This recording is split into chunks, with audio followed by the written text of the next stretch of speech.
So this is the Union Superpro, and I was up there on the hill today with this little guy, and I gotta say I love it. It does everything I want the Contact Pro to do. It's got this just chill, soft, flexy, you know, easy going high back. It's got that same base plate as the Contact Pro, and even I would say this feels even softer than this high back feels softer than the Contact Pro. And then on top of it, it has the ankle strap that you see on the T-Rice and some of the higher end bindings, and it's a bigger ankle strap than even the Atlas. In terms of, sorry, it's not bigger. I don't know surface area versus surface area. So let's just say this: the length from here to here is longer than the Atlas, and it just feels like it wraps around and gives you more support than even the Atlas strap. So it's just a nice combination, but it's still by no means a really super supportive ankle strap, and that's great because it gives you freedom of movement. And it has those same just amazing toe straps that I think are some of the best in the business, and the ratchets are so smooth. Just like, you know, Union really turned a corner over the last few years.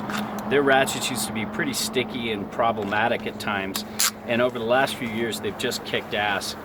And you know, shock absorption, butterability, everything is great. I rode it the same day as I rode new binding, the Arbor Cypress, which really isn't apples to apples. This is probably more comparable to the Hemlock, but they have a similar tech underfoot.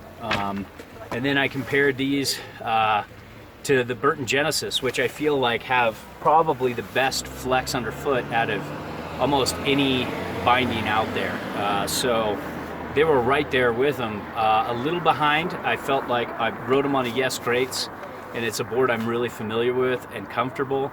And the buttering point was just a little, I could just butter up a little higher with the Burton, but not by much. So it was really close, and the board does not feel dead underfoot. And I would be happy riding either one of these bindings with the Yes Greats, and you get a lot more response than you would think for a binding like this. It's still kind of a smooth, buttery, playful binding that you wouldn't want to put on a really aggressive board, or a board where you want super fast response or a slow turner. But it's definitely makes a, you know, like an all mountain freestyle or freestyle board feel a little more responsive. It's great everywhere. Great shock absorption, great feel underfoot, great edge to edge transitioning. Love the new ankle strap, this ankle strap. It's just kind of what I want the Contact Pro to be. So I've got a bunch of these, and I'll be riding these all year. I've got 3 pairs for myself to do comparison tests on with other boards. So you will be seeing more of this. That's a Superpro.